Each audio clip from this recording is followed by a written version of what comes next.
Halo semuanya, selamat datang di segmen analisa. Kembali kita update terkait dengan perkembangan kasus Vina dan juga Eki. Kalau kita amati dari statement terbaru dari kuasa hukum para terpidana, salah satunya adalah Titin Prelianti yang sejak tahun 2016 hingga sekarang adalah sosok yang selalu mengawal kasus ini dengan berbagai macam dramanya. Di tayangan terbaru, Bu Titin ini kelihatan sekali sangat bahagia dan juga percaya diri banget bahwa tahun 2024 ini adalah tahun di mana para terpidana semuanya akan bebas. Kepercayaan diri dari Titin Prelianti ini sepertinya bukanlah sekedar isapan jempol belaka, karena ada banyak sekali alat bukti baru yang sudah didapatkan dari tahun 2016, sekarang sudah mulai nyambung satu persatu yang semakin menguatkan bahwa para terpidana sepertinya bukanlah pelakunya. Terlepas apakah motifnya nanti adalah ada unsur pidana ataukah laka lantas. Ada beberapa hal yang kalau aku tangkap di sini dari keterangan seperti Sugeng Teguh Santoso, Ketua Indonesian Police Watch, yang mengatakan bahwa ada beberapa hal yang sangat nyata sekali. Sepertinya Sudirman ini dijadikan alat untuk mentersangkakan 7 terpidana lainnya. Dan menurutnya ini adalah salah satu bentuk eksploitasi yang diduga dilakukan oleh sejumlah oknum. Lantas apa sih untungnya mentersangkakan para terpidana kalau memang mereka itu bukanlah pelakunya, toh mereka secara profil hanyalah kalangan masyarakat yang sangat di bawah garis kemiskinan. Mereka bukanlah anak pejabat, tidak ada unsur yang sengaja dibalas dendamkan. Apakah ini hanya sekedar masalah kambing hitam? Ada sesuatu hal yang besar sekali yang belum terbongkar atau sudah mulai tercium oleh sejumlah orang-orang yang merupakan purnawirawan polisi. Karena kalau kita ngomongin soal purnawirawan polisi, ada 2 kategori. Yang pertama, mereka yakin ada unsur pidananya, tetapi tidak seperti yang divonis 8 tahun lalu. Seperti mantan Wakapolri, Komjen Pol Purnawirawan Ogroseno, yang yakin bahwa ada dugaan ini ada unsur pidananya, tetapi tidak seperti yang divonis 8 tahun lalu. Tapi kalau dari mantan Kabareskrim, ya, Komjen Pol Purnawirawan juga Susno Duaji yang meyakini bahwa ini adalah laka lantas tunggal, sama seperti Bu Titin.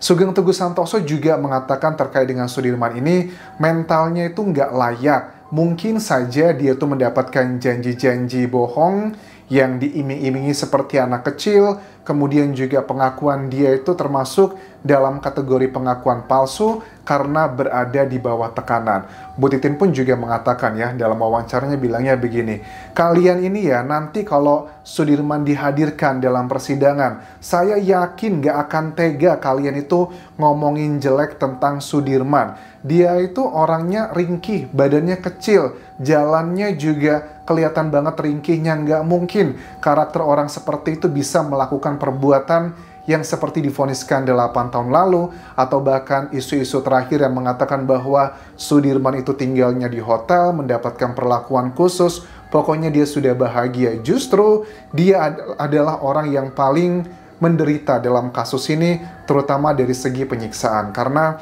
dugaannya dia nggak cuma dibegitukan oleh para terpidana, tapi juga oknum-oknum memperlakukan Sudirman juga dengan cara yang tidak pantas seperti itu.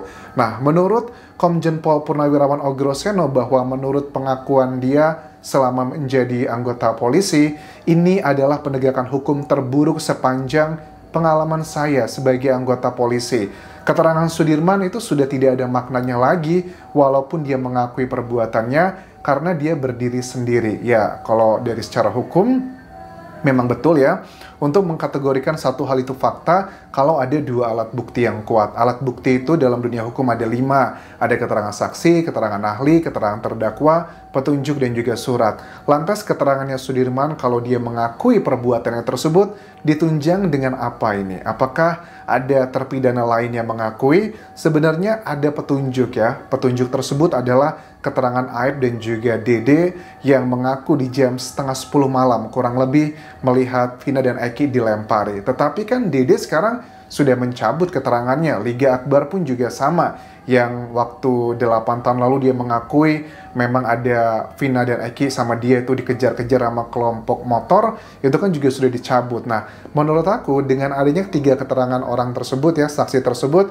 itu adalah petunjuk yang ngebuat hakim di 8 tahun lalu yakin memvonis mereka dengan hukuman maksimal. Tetapi dengan bergugurannya satu persatu saksi, ini menurut aku sudah petunjuk bahwa ada yang nggak beres dari kejadian ini. Terkait dengan hal yang nggak beres, dari Ketua IPW juga mengkritisi nih sesama anggota, sesama pengacara. Karena Pak Sugeng ini juga adalah pengacara ya teman-teman. Dikatakan begini, peran advokat yang ditunjuk polisi bukannya membela tapi malah menjebloskan dia untuk masuk ke dalam rekayasa yang lebih dalam.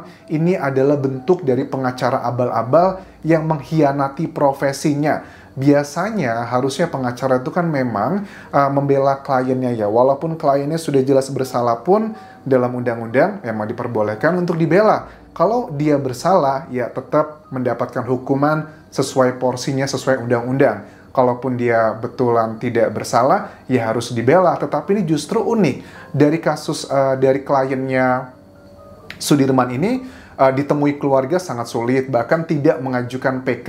Yang mengajukan PK Sudirman ini adalah tim dari Peradi yang sama-sama mengajukan PK untuk ke-6 terpidana lainnya. Artinya apa? PK-nya saja dari tim kuasa hukumnya Sudirman sebelumnya yang ditunjuk oleh penyidik itu nggak mengajukan PK. Makanya ada harapan sangat kuat karena pengajuan PK Sudirman ini kan baru beberapa hari yang lalu, lebih lambat dibandingkan dengan 6 terpidana lainnya. Harapannya adalah pada saat nanti tanggal 4 September 2024 akan dibarengkan dengan alasan adalah efisiensi karena banyak novum atau alat bukti baru yang juga sama. Kronologinya kan juga mereka diklaimnya yang sama. Nah, menurut Sugeng Teguh Santoso bahwa LPSK, Lembaga Perlindungan Saksi dan Korban, ini harus turun tangan dan memberikan bantuan konsultasi psikologis. Walaupun kita tahu ya, LPSK sudah mengatakan ada sejumlah saksi yang mengajukan perlindungan di bawah LPSK, tetapi semuanya ditolak kecuali adalah Saka Tatal. Nah, apakah Sudirman termasuk salah satu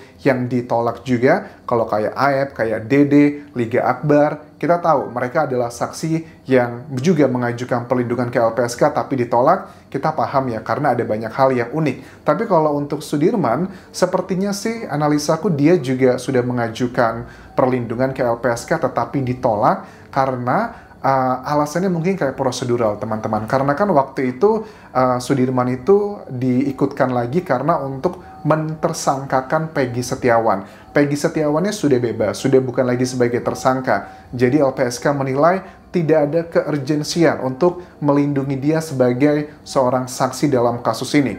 Tapi menurut aku dengan latar belakang dia sulit ditemui, bahkan mengaku mengalami penyiksaan, itu menurut aku LPSK harus turun tangan. Dan menurut Sugeng Teguh Santoso ini bahwa biasanya kalau seseorang yang diperlakukan tidak pantas seperti itu, ciri khasnya mereka adalah diasingkan. Alasannya adalah kenapa dugaannya Sudirman itu diasingkan, pertama adalah karena ada bekas luka.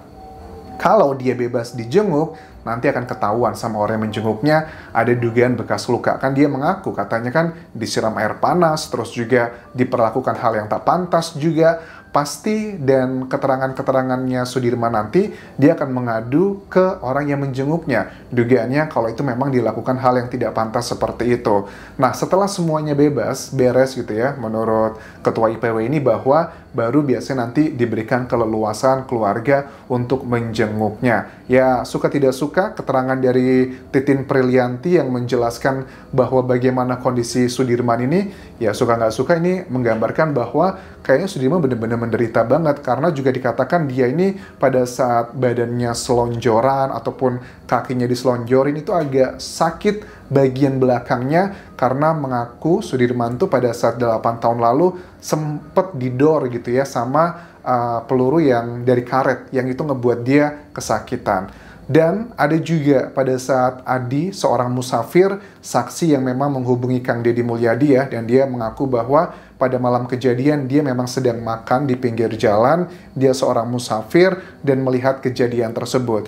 Dan dikatakan di sini bahwa Adi sudah diperiksa di Bareskrim untuk laporan terkait dengan apa nih laporannya? Apakah laporan untuk ke Ibtu Rudiana dan juga keterangannya Aep atau yang lain lagi? Karena kan mereka saling lapor satu sama lainnya. Nah, ada beberapa hal yang disampaikan Adi bahwa pada saat dia diperiksa di Bareskrim ada beberapa pertanyaan yang sifatnya tuh kayak menjebak gitu kan ya. Ditanya berkali-kali bolak-balik terkait dengan helm dan baju yang ada dalam peristiwa ini. Adi mengatakan bahwa ya sesuai dengan apa yang dia katakan, dan semua itu menurut aku adalah bagian strategi untuk mengkonfirmasi apakah dia ini ngerti atau enggak, bohong atau enggak.